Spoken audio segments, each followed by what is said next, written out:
Nobody's journey is seamless or smooth. We all stumble, we all have setbacks.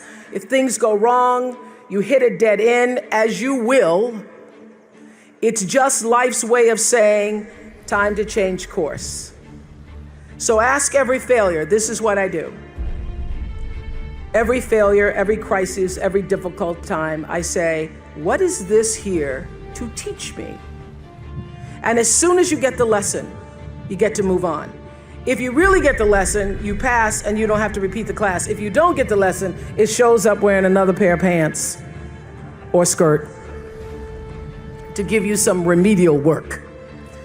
And what I found is that difficulties come when you don't pay attention to life's whisper, because life always whispers to you first. And if you ignore the whisper, sooner or later, you'll get a scream. Whatever you resist persists, but if you ask the right question, not why is this happening, but what is this here to teach me? What is this here to teach me? It puts you in the place and space to get the lesson you need. My friend Eckhart Tolle, who's written this wonderful book called A New Earth, it's all about letting the awareness of who you are stimulate everything that you do. He puts it like this. He says, don't react against a bad situation, merge with that situation instead, and the solution will arise from the challenge. Because surrendering yourself doesn't mean giving up, it means acting with responsibility. Okay, many of you know that, as President Hennessy said, I started this school in Africa. And I founded the school where I'm trying to give South African girls a shot at a future like yours, Stanford. And I spent 5 years making sure that school would be as beautiful as the students. I wanted every girl to feel her worth reflected in her surroundings. So I checked every blueprint, I picked every pillow, I was looking at the grout in between the bricks, I knew every thread count of the sheets, I chose every girl from the villages, from 9 provinces, and yet last fall, I was faced with a crisis I'd never anticipated. I was told that one of the dorm matrons was suspected of sexual abuse. Well, that was, as you can imagine, devastating news. First I cried, actually I sobbed for about a half an hour, and then I said, let's get to it. That's all you get, is a half an hour. You need to focus on the now, what you need to do now. So I contacted a child trauma specialist. I put together a team of investigators. I made sure the girls had counseling and support. And Gail and I got on a plane and flew to South Africa. And the whole time I kept asking that question, what is this here to teach me? And as difficult as that experience has been, I got a lot of lessons. I understand now the mistakes I made because I had been paying attention to all of the wrong things.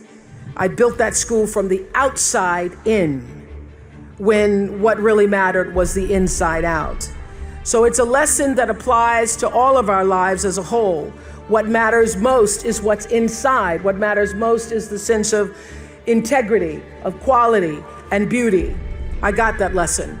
And what I know is that the girls came away with something too. They've emerged from this more resilient and knowing that their voices have power. For other people's children, what they were not able to do for their own boy. The lesson here is clear, and that is, if you're hurting, you need to help somebody else ease their hurt. If you're in pain, help somebody else's pain. And when you're in a mess, you get yourself out of the mess, helping somebody out of theirs. And in the process, you get to become a member of what I call the greatest fellowship of all, the sorority of compassion and the fraternity of service.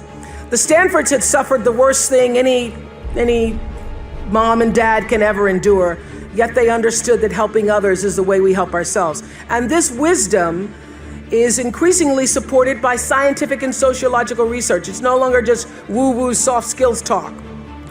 There's actually a helper's high, a spiritual surge you gain from serving others. So if you want to feel good, you have to go out and do some good. But when you do good, I hope you strive for more than just the good feeling that service provides, because I know this for sure, that doing good actually makes you better. So whatever field you choose, if you operate from the paradigm of service, I know your life will have more value and you will be happy. I was always happy doing my talk show, but that happiness reached a depth of fulfillment, of joy that I really can't describe to you or measure when I stopped just being on TV and looking at TV as a job and decided to use television, to use it and not have it use me, to use it as a platform to serve my viewers. That alone changed the trajectory of my success. So I know this, that whether you're an actor, you offer your talent in the way that most inspires art.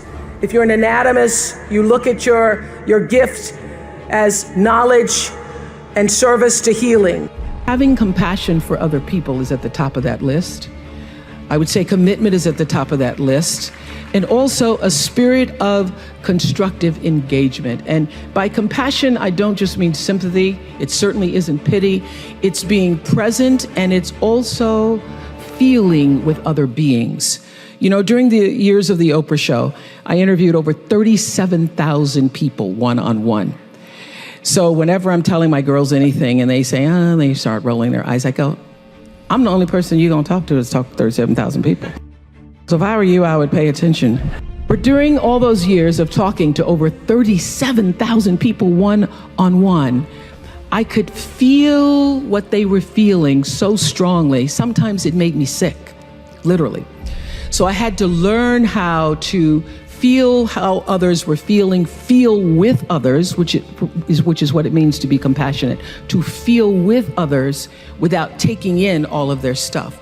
Being compassionate means I feel with you. It is one of the greatest qualities in the world to have if you're going to be majoring in what it takes to be a great human being. I feel with you means I not only am willing to walk in your shoes, it means my heart beats with yours.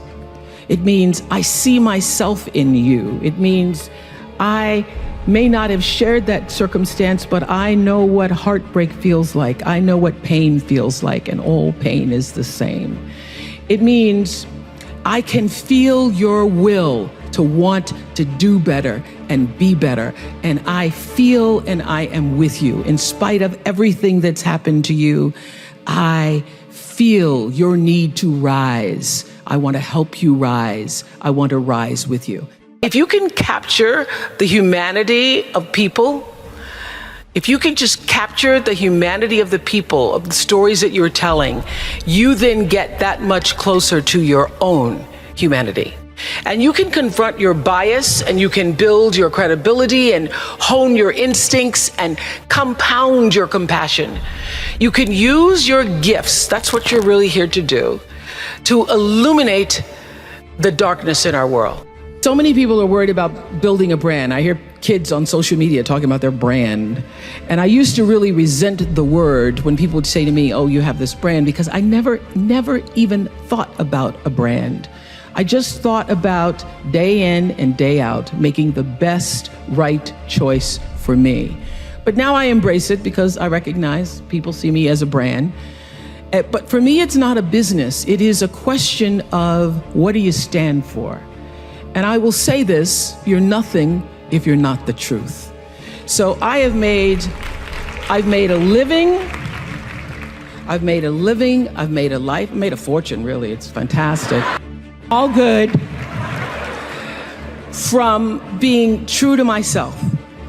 And that's if I could leave you with any message today, that is it.